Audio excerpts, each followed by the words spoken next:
नमस्कार दोस्तों, स्वागत आप सभी का। इस वीडियो में हम बात करेंगे साइबर स्क्वैटिंग के बारे में। ये क्या होती है, ये कैसे हार्मफुल होती है और इसके कौन कौन से टाइप्स होते हैं। अभी हाल ही में रिलायंस से रिलेटेड साइबर स्क्वैटिंग की खबर आ रही थी। आप सबने इस खबर को सुना ही होगा। खबर से ज़्यादा इम्पॉर्टेंट यह है कि साइबर स्क्वैटिंग है क्या और इसके कौन कौन से टाइप्स होते हैं। तो जो आपके एग्जामिनेशन के लिए इंपॉर्टेंट उन सारों को हम इस वीडियो में कवर करेंगे। वीडियो को अंत तक जरूर देखिएगा। चैनल अपने होता सब्सक्राइब अवश्य करिएगा। Politics, economy, GK, geography, science, drama, technology के तमाम वीडियोस के लिए हमारी प्लेलिस्ट को जरूर चेक करिएगा। आप किसी भी एग्जाम की तैयारी कर रहे हो, हमारी प्लेलिस्ट करंट अफेयर की बाकी वीडियोस को देख के आपको काफ़ी हेल्प मिलने वाली है।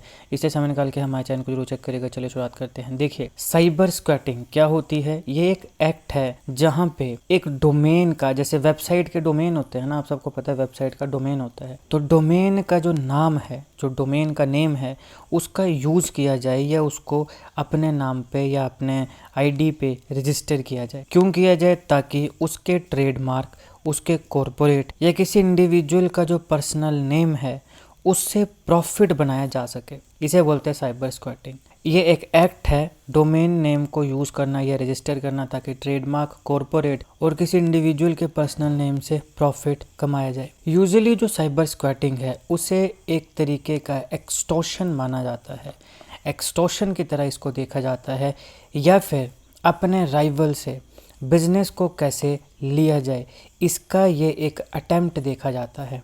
यूजुअली या तो इसको एक्सटॉर्शन की तरह देखा जाता है, या अपने जो राइवल हैं उनके बिजनेस को कैसे टेक ओवर किया जाए, कैसे लिया जाए, इसके अटेम्प्ट की तरह देखा जाता है। टाइप्स ऑफ साइबर स्क्वैटिंग की बात करें तो सबसे पहले आता है टाइपो स्क्वैटिंग। अब टाइपो किससे आया? टाइपिंग से। यहाँ पे टाइपिंग की बात हो रही है। तो इस केस में यह जो डोमेन है ये एक टाइपोलॉजिकल एरर के साथ लिया जाता है। ये टाइपोलॉजिकल एरर एक वेल नोन ब्रांड का जो नाम है उससे लिया जाएगा। फॉर एग्जांपल, जैसे कि एक वेबसाइट आया आपके पास याहू। तो याहू क्या है? याहू एक डोमेन का नेम है। अब याहू एक बहुत बड़ा ब्रांड है, तो इसे थोड़ा सा मिस स्पेल्ट किया गया, टाइपोलॉजिकल एरर मिस स्पेल्ट किया गया और याजू.com बना दिया। तो याहू, क्योंकि याहू बड़ा नाम है तो इसका याजू बना दिया। फिर उसी प्रकार से फेसबुक तो बहुत बड़ा नाम है, बहुत बड़ी कंपनी है। अब तो वैसे ये मेटा हो गई है। तो फेसबुक है, तो फेसबुक में थोड़ा सा टाइपोलॉजिकल एरर किया, इसे मिसस्पेल्ट किया, फेसबुक बना दिया। तो ये क्या हो गया? यहाँ पे टाइपोलॉजिकल एरर्स आ रहे हैं, यहाँ पे मिसस्पेल्ट किया जा रहा है डोमेन को। याहू का याजू बन गया, फेसबुक का फेसबुक बन गया। ये आ गया आपके पास टाइपो स्क्वैटिंग। इसके पीछे की इंटेंशन क्या होती है कि जो टारगेट ऑडियंस है, जैसे कि याहू की ऑडियंस है, फेसबुक की ऑडियंस है, इस ऑडियंस को डाइवर्ट किया जाए। कि कोई मान लो फेसबुक लिखने लगा है तो बुक में एक ही ओ लिखता है, तो ये किसी और वेबसाइट में पहुंच जाएगा। ठीक है, याहू में एच की जगह जे टाइप कर दिया, कहीं और पहुंच जाएगा। तो यहाँ से जो ऑडियंस है उसे डाइवर्ट किया जा रहा है। जैसे ही वो डोमेन के नेम को मिसस्पेल करेंगे, फेसबुक में डबल ओ के इसकी जगह बी ओ के कर देंगे, याहू में एच की जगह जे लगा देंगे, डोमेन नेम को मिसस्पेल किया तो ये किसी और में पहुंच गए। इस हिसाब से जो फेसबुक या याहू की ऑडियंस है वो डाइवर्ट हो जाएगी। फिर आता है आइडेंटिटी थेफ्ट। यहाँ पे क्या होगा? मान लो एक बहुत बड़ा ब्रांड है, एक ऑलरेडी एग्जिस्टिंग ब्रांड की एक वेबसाइट है। इस वेबसाइट को कॉपी कर लिया जाएगा ताकि जो टारगेट कंज्यूमर है जो उस वेबसाइट को यूज करता है उसे कंफ्यूज किया जा सके। पहले क्या हो रहा था कि वेबसाइट को एज इट इज कॉपी नहीं किया जा रहा था, उसे मिसस्पेल्ट किया जा रहा था। यहाँ पे पूरी वेबसाइट ही कॉपी होगी। आइडेंटिटी थेफ्ट, आइडेंटिटी चोर ली, पूरी एग्जिस्टिंग ब्रांड की जो वेबसाइट है उसे कॉपी कर लिया गया। तो यहाँ पे जो टारगेट कंज्यूमर है जो उसको यूज करता है वो कंफ्यूज हो जाएगा। फिर आता है नेम जैकिंग।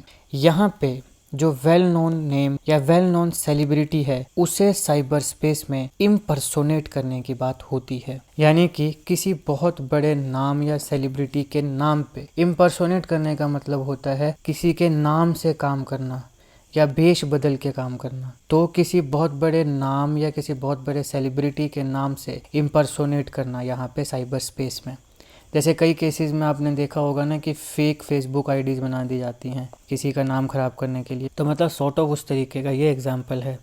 अब यहाँ पे नेम जैकिंग में होता क्या है?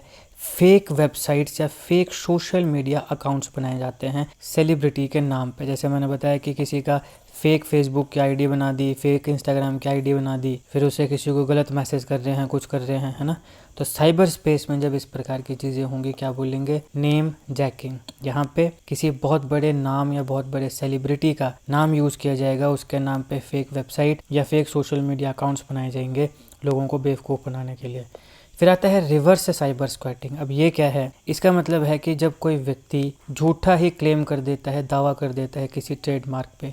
मान लीजिए कि ये एक ट्रेडमार्क है, ये इस व्यक्ति के पास है, यहाँ पे ये एक व्यक्ति आया, ये जो ट्रेडमार्क है ये इसके पास है, लेकिन ये झूठा ही क्लेम किया जा रहा है कि भैया ये जो ट्रेडमार्क है ये मेरे नाम पर है किसके नाम पे? इसके नाम पे, लेकिन ये झूठा ही दावा किया जा रहा है। और जो ओनर है, डोमेन का ओनर है, इस डोमेन का जो रियल ओनर है ये व्यक्ति इसको एक्यूज़ कर रहा है, इसके ऊपर झूठे इल्ज़ाम लगा रहा है कि तुमने साइबर स्क्वैटिंग करी है, जबकि ऐसा कुछ नहीं हुआ है। इसको बोलते हैं रिवर्स साइबर स्क्वैटिंग। यहाँ पे किसी एक व्यक्ति के नाम पे डोमेन है, मतलब उस डोमेन का, एक पर्टिकुलर डोमेन का कोई ओनर है, उसके ऊपर कोई व्यक्ति झूठा ही एक्यूज़ कर रहा है, झूठे ही इल्ज़ाम लगाया जा रहा है कि इसने मेरा डोमेन नेम चोर लिया है, और वो फॉल्सली झूठे उस ट्रेडमार्क के ऊपर अपना दावा कर रहा है। तो उसे कहते हैं रिवर्स साइबर स्क्वैटिंग। अब देखिए, भारत में कोई भी स्पेसिफिक लॉ नहीं है जो कि साइबर स्क्वैटिंग के किसी भी एक्ट को कंडेम करे, प्रोहिबिट करे या फिर पेनलाइज करे। हालांकि हमारे यहाँ पे जो डोमेन नेम्स होते हैं उन्हें ट्रेडमार्क समझा जाता है ट्रेडमार्क एक्ट 1999 के तहत। तो इसलिए अगर कोई भी व्यक्ति आइडेंटिकल या सिमिलर डोमेन नेम को यूज़ करना शुरू कर देता है, जैसे मान लीजिए XYZ ये आपका डोमेन नेम है, अब कोई और व्यक्ति इसको यूज़ करने लग पड़ता है, तो फिर इसको ट्रेडमार्क इन्फ्रिंजमेंट माना जाएगा, जिसके बारे में उसको फिर सज़ा होगी ट्रेडमार्क एक्ट 1999 की सेक्शन 29 के तहत। तो यहाँ पे अगर किसी का ट्रेडमार्क आप यूज़ करने लगते हो, आइडेंटिकल या सिमिलर डोमेन नेम को यूज़ करना शुरू कर देते हो, तो उसको ट्रेडमार्क इन्फ्रिंजमेंट माना जाता है और इसको ट्रेडमार्क एक्ट 1999 की सेक्शन 29 के तहत लायबल माना जाता है और उस हिसाब से फिर उसको सज़ा मिलती है। तो ये है इस लेक्चर का एनालिसिस। आई होप आपको वीडियो अच्छी लगी। अगर आपको अच्छा लगे तो लाइक करिएगा, शेयर करिएगा। देखिए, साइबर स्क्वैटिंग के साथ साथ एक और टॉपिक आजकल बड़ा खबरों में है, that is digital arrest. Digital arrest को मैं ऑलरेडी कवर कर चुका हूँ अच्छे से, उसे जरूर देखिएगा, उसका लिंक मैं आपको डिस्क्रिप्शन में दे दूंगा। Politics, economy, GK, geography, science, environment, technology, तमाम वीडियोस के लिए हमारी प्लेलिस्ट को जरूर चेक करिएगा। आप किसी भी एग्जाम की तैयारी कर रहे हो, हमारी प्लेलिस्ट और करंट अफेयर की बाकी वीडियोस को देख के आपको काफ़ी हेल्प मिलने वाली है। इसे समय निकाल के हमारे चैनल को जरूर चेक करिएगा।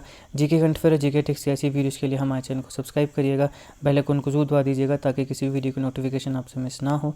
आपका बहुत बहुत धन्यवाद।